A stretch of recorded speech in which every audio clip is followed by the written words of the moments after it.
Hello, welcome back. Hopefully you got yourself something to drink, you took a break, stretched your legs. We're going to look back at some more arithmetic sequences. So please remember, for arithmetic sequences, you are going to add or subtract the same value, has to be the same, throughout the entire sequence. So for that whole list. So let's remind ourselves, look at this first one, and it says 28, 26, 24, 22. So hopefully we're seeing a pattern that each time these are going down by 2. So they're decreasing. They're subtracting 2 every time. So our common difference would be a -2 or subtract 2. Remember our first term, this is a sub 1. So our first term in this problem is the first number in the sequence, which is 28. For our explicit formula, remember we have a formula and then we just have to fill things into the right spots and then simplify. So remember our recursive formula says a sub n equals a sub 1 plus your common difference times n minus 1. And again, remember I said that d could come at the end. Some people like it at the end. I like it in the front so I don't forget to distribute. Remember the pieces that we're filling in here are the first term and the common difference. So a sub n equals the first term, which is 28, my common difference, which is -2, times n minus 1. Okay? Please remember order of operations matters. We do not subtract the 2 from the 28 first, we distribute the -2 first. So a sub n equals 28 minus 2n plus 2. Notice the sign change on there. I'm multiplying a negative times a negative is a positive. Then all we have to do is rewrite it so it's in standard form or in our linear form, -2n plus 30. So this is our explicit, I'm sorry, I called it recursive earlier, guys, my bad. This is our explicit formula. Recursive formula is the formula that takes the term before and gets us to the next term. So for our recursive, we always state the first term, and then we write that a sub n is going to be equal to a sub n minus 1, and then just our common difference. Again, the two pieces we fill in are the first term and the common difference. So here we have that our first term is 28, and then we have a sub n equals a sub n minus 1, that means the term before what we're looking at, and then our common difference, which is subtract 2. Okay? To find the 12th term, remember we go back to the explicit formula and we're using the 12 in place of the n. So we have a -2 times 12 plus 30. Okay, so a -2 times 12, that's a -24, and when we add 30 to that, we're going to get 6. All right, I feel like you can do the next 3 by yourself, so go ahead, pause it now, and then come back and check your answer. Okay, welcome back. Let's look at our answers here. You should have gotten the explicit to be a sub n equals -4n plus 20. The recursive is a sub 1 is equal to 16, and a sub n is equal to a sub n minus 1 minus 4. And your 14th term, so when you plug in a 14 for n, you should be getting a -36. Guys, please make sure it makes sense. Please make sure that -30 makes sense. If these numbers here are getting smaller and smaller, you should have a smaller number as that 14th term. Okay? If you get a bigger number than the 16 or even than the 4, then you know you made a mistake somewhere. Okay? The next one down is not arithmetic. Okay?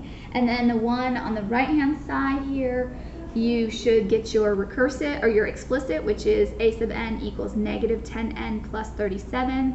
The recursive is a sub 1 equals 27. And a sub n equals a sub n minus 1 minus 10, and the 12th term is a -38. Again, that -38 should make sense because if these are getting smaller and smaller, we should have a smaller number as the 12th term. Okay? All right, so let's go to the next page. Sorry, I'm not sure why mine got messed up. Fix that for you. All right, so let's look at this problem. We're going to look at this graph. We're going to figure out, is it arithmetic? And if so, we're going to find all the information. So it says, is this graph arithmetic? Fill in the table to help us decide. So we have our n's, this is kind of like our x's, and our f of n's, or our f of x's, which are our y's. Okay, so here you'll see our x-axis right here is labeled as the n's, and our y-axis here is labeled as our f of n's. So that means that the x's in our ordered pair are the n's, and the y's in the ordered pair are our f of n's. So let's fill in the table.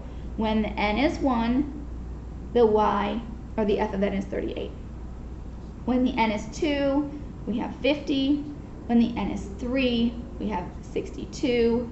When it's 4, it's 74. And when it's 5, it's 86. Okay? So what we're trying to do is we're trying to see, is it an arithmetic sequence?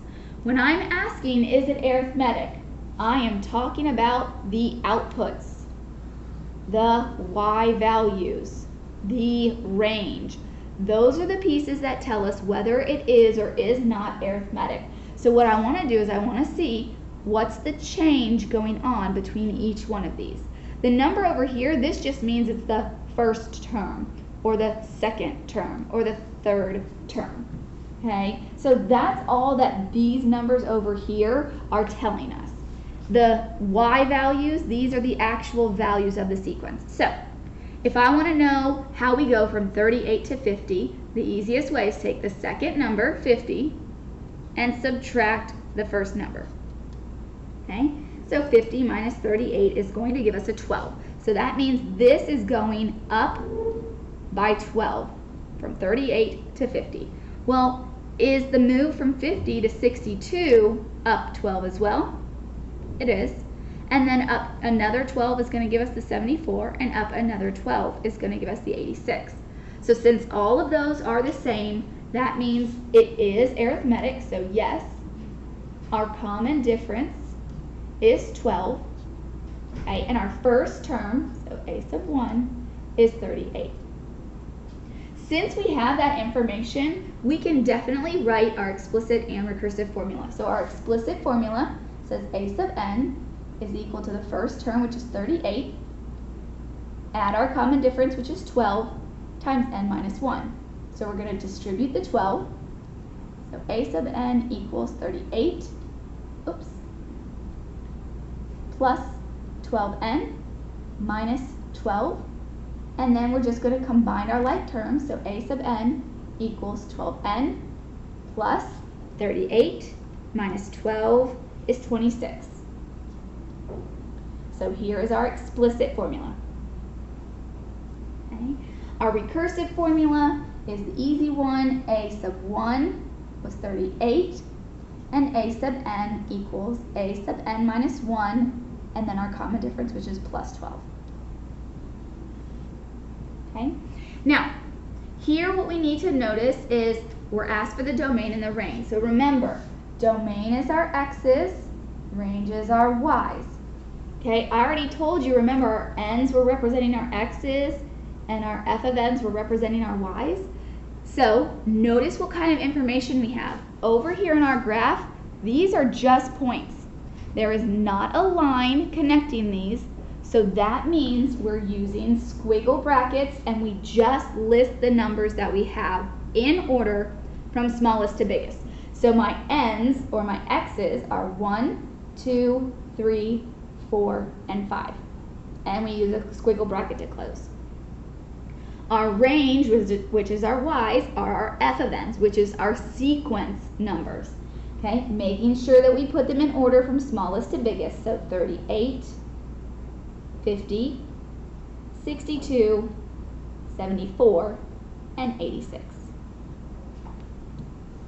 Okay.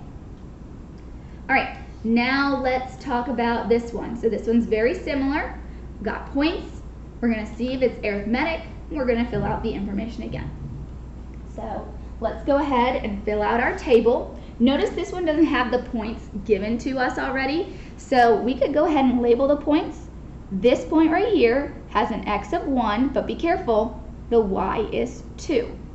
This one has an x of 2, and the y is, be careful, it's between those, so between 4 and 6 is 5. This one is 3, 8. This one is 4, 11. 5, 14, and 6, 17. Okay, so from here we can fill in, again, these are our x's, these are our y's. So we have 1, 2, 3, 4, 5, and we need another box here, sorry, 6. And our y's are 2, 5, 8, 11, 14, and 17. So remember, to see if it's a sequence, an arithmetic sequence, we look at the y's. These are our outputs, this is our sequence. Do we have a common difference here by adding or subtracting the same thing every time? We do. It's plus 3 every single time.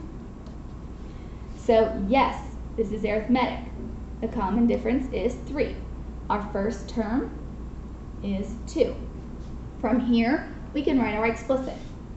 So a sub n equals 2 plus 3 times n minus 1. So a sub n equals 2 plus 3n minus 3.